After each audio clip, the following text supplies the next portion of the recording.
The year is 30 years before the Common Era, the first day of August by the Roman calendar, and the woman kneeling on the marble floor of her mausoleum in Alexandria has just watched the man she built her world around die in her arms. His name was Marcus Antonius, Mark Antony to history, and he has been bleeding out for the past hour from a self-inflicted sword wound to the abdomen, hoisted through a window into this locked tomb because Cleopatra refused to open the doors, because opening the doors would have meant capture, because she knew that Roman soldiers were already surrounding the building and that her kingdom was falling and that everything she had spent 21 years building was being destroyed in the streets outside. She is 39 years old. She has ruled Egypt since she was 18.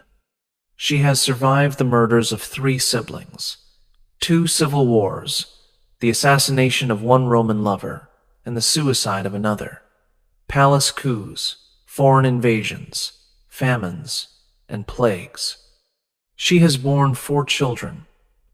She has commanded armies and fleets. She has been worshipped as a living goddess by millions of subjects who believed she was the incarnation of Isis herself. She has been the wealthiest woman in the known world, the last pharaoh of a dynasty that has ruled Egypt for nearly 300 years, the queen whose face was minted on coins from Syria to Cyrenaica. And now she is kneeling in a pool of Antony's blood, her robes soaked through, her hands stained red to the wrists, listening to him take his final breaths. While Roman soldiers pound on the doors of the tomb, she has locked herself inside. She can smell the blood, copper, and salt, and something organic that catches in the back of her throat.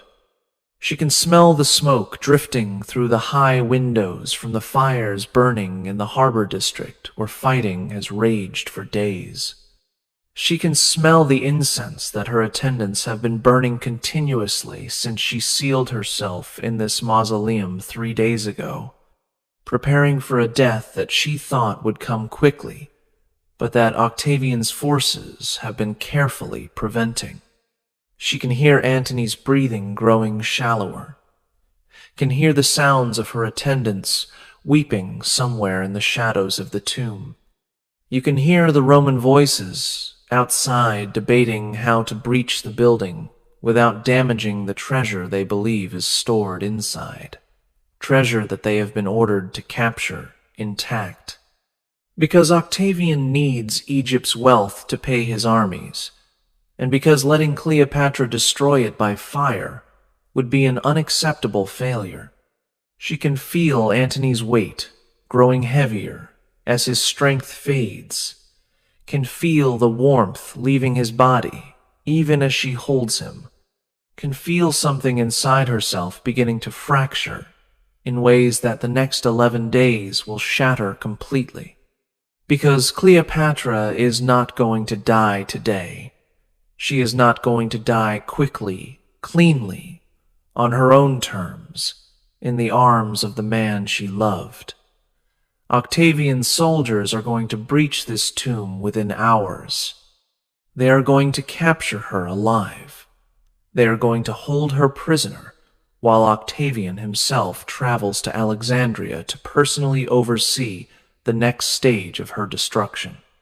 And what happens to Cleopatra over the following 11 days, the interrogations, the psychological torture, the systematic destruction of everything she cared about, the fates of her children decided one by one before her eyes, is far more horrific than the romanticized death scene that history has chosen to remember. This is the story of Cleopatra's final days, not the myth, not the legend, not the romantic tragedy that poets and playwrights have crafted from fragments of ancient sources.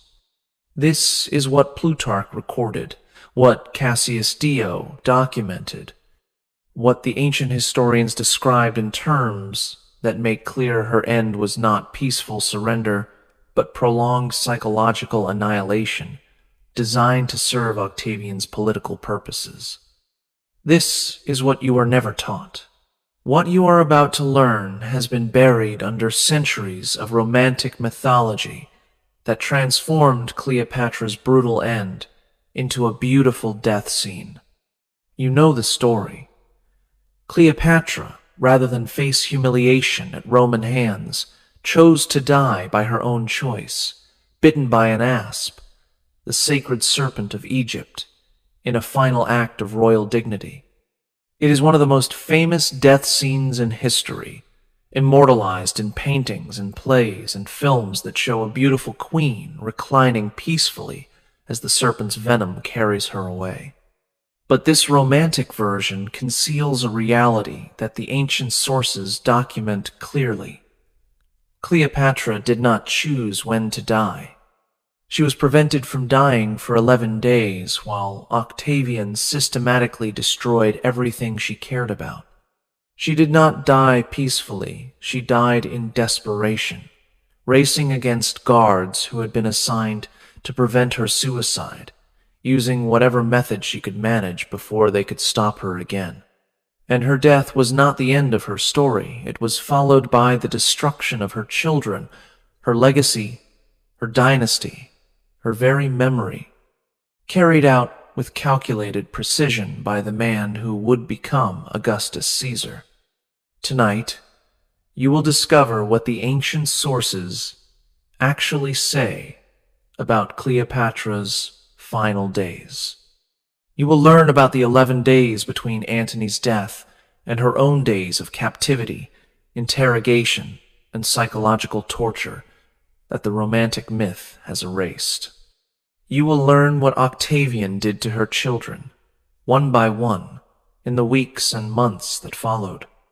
You will learn how systematically her memory was attacked, her images destroyed, her name erased from monuments across Egypt.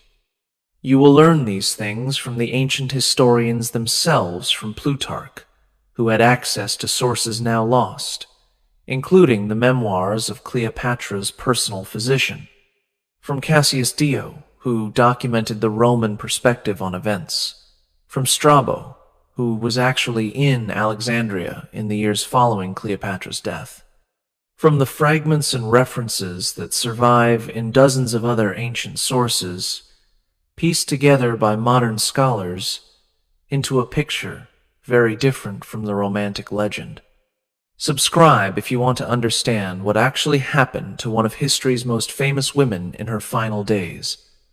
Comment below, telling me where in the world you are watching from.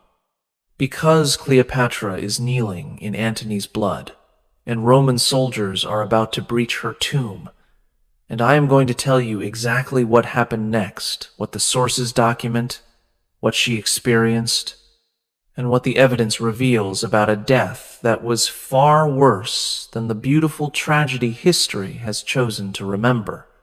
But first, I need to explain how Cleopatra came to be kneeling in that mausoleum, holding a dying man while her kingdom collapsed around her. The Battle of Actium, fought on September 2nd of 31 years before the Common Era, was supposed to determine the fate of the Roman world. On one side was Octavian,